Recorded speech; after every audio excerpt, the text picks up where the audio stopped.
This guided meditation is based on one of the Roman soldiers who has been instructed to assist with the crucifixion.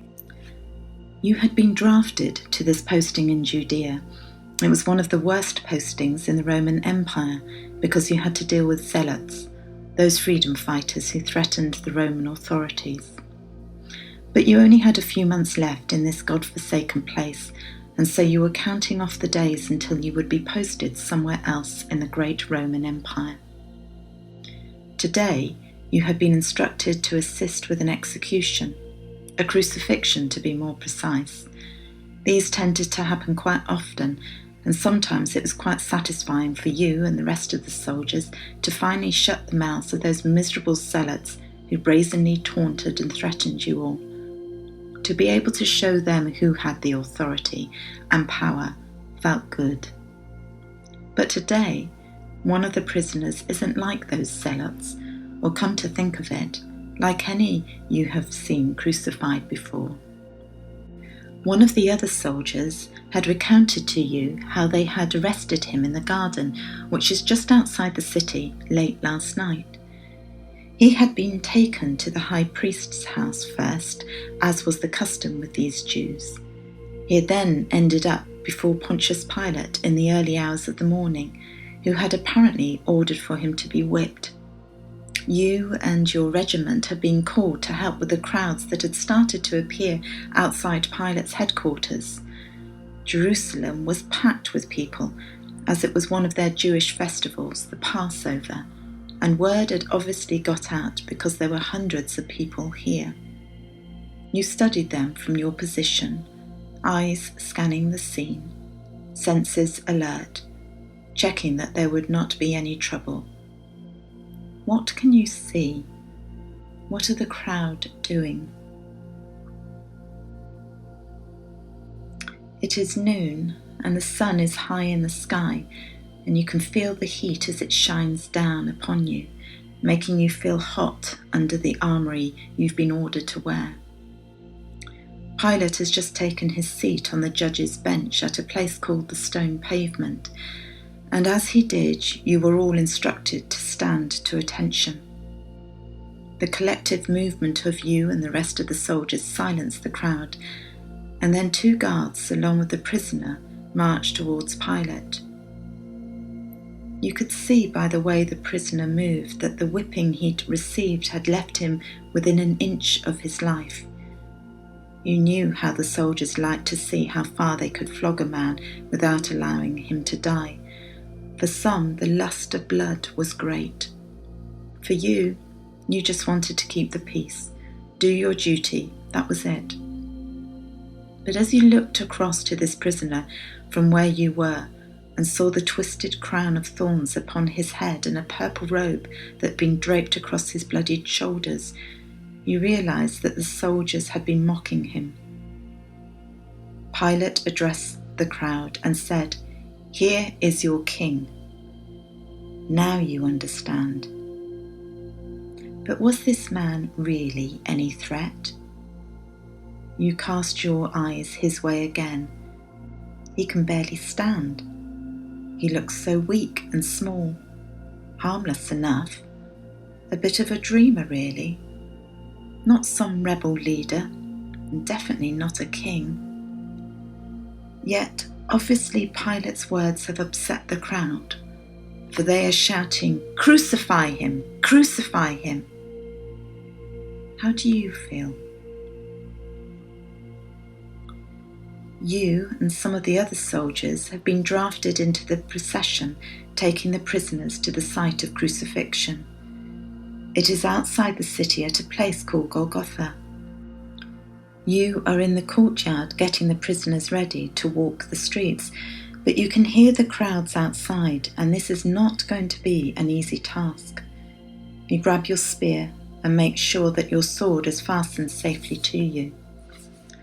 The prisoners, there are 3 of them in total, have each been given a crossbeam to carry. This, we tell them, will be their friend for the next couple of hours or more. The gates of the courtyard are opened, and so the procession begins. You focus yourself to the task in hand and march with the others, making sure that you form a human wall around the prisoners as you navigate your way through the crowds and the streets. The noise is incredible. People shouting, some spitting, others pushing. You push back at those who are getting too close, trying to make sure that you don't break formation, trying to get this over and done with as soon as possible. Some women try to push past you. They are crying and distressed, and then suddenly everything comes to a halt. The prisoner who you had watched stand before Pilate has fallen. Commotion breaks out and people start pushing and punching. You hear orders to get the people back from the prisoners, but as you turn around to see the prisoner on the ground, you see a woman bent down, wiping the blood from his face and giving him a sip of water. But no sooner has the water touched his lips than one of the other soldiers kicks the cup away and the water splashes onto the dirt and soaks away. How do you feel watching this helpless scene? What are you thinking? Do you feel torn between your role as a soldier and this act of compassion shown by the woman and this helpless man on the ground? Eventually, the prisoner is moving, and when he falls again, you draft in the help of a man stood nearby. You just want to get out of these narrow streets and the threat of riots that could break out at any moment. When you get to the place of crucifixion, the crowds have been forced back. There are many soldiers employed here. Some are guarding the area. Others have already got the other two prisoners nailed to their crossbeam and are starting to hoist them up into place. They are screaming and shouting. You grab the arm of the prisoner, and he makes no attempt to struggle, or swear, or fight, like most of them do, and you lead him to the executioner. You watch as this broken and beaten man is barely able to stand. He looks down at the tools of his execution, the lengths of the nails, and despite the shouting, screaming and swearing from the other prisoners nearby, he keeps silent. What must he be thinking, you wonder? It does not take long for the executioner to get him nailed to the cross and into place between the other two prisoners. A sign has been placed above his head which reads, "Jesus of Nazareth, King of the Jews." Of course, the Pharisees shout to have it taken down, but the Centurion just ignores them and shouts back that he's only following orders. Now it is a waiting game.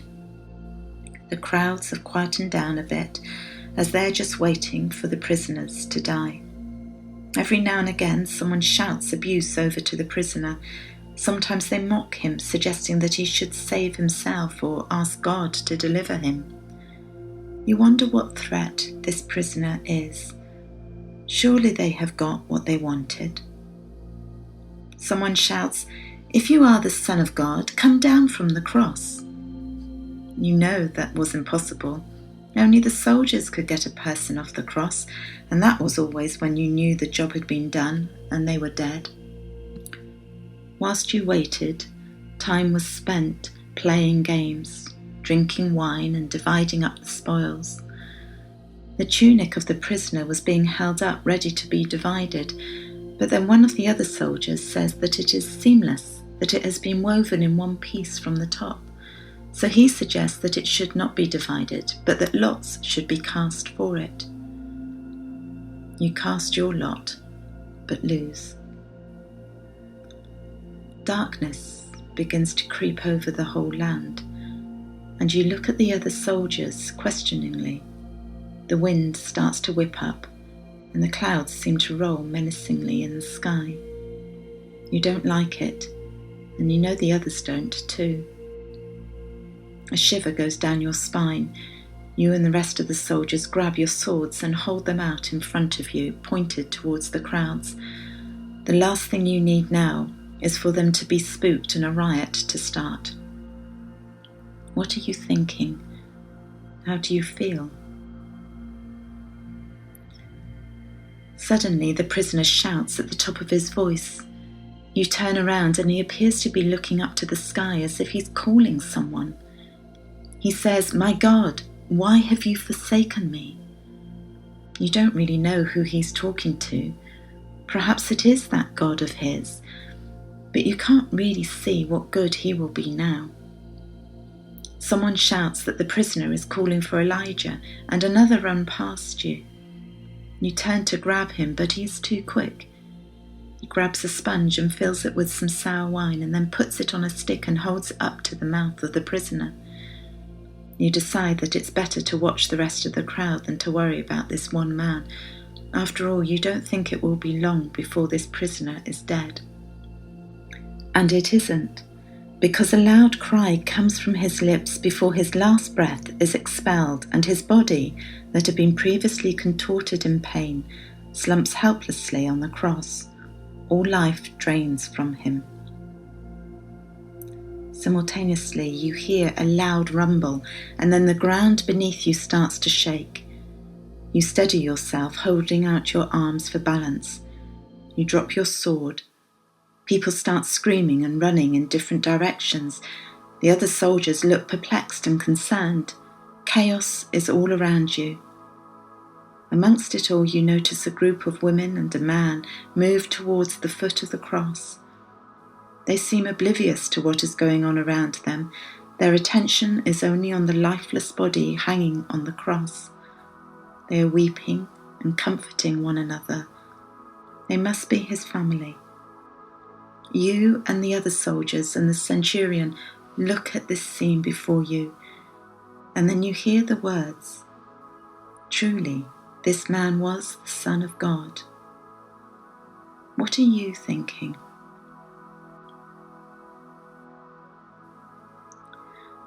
God already takes the initiative in salvation. Christ has died for us. The Centurion on that first Good Friday was moved to declare that Jesus was the Son of God.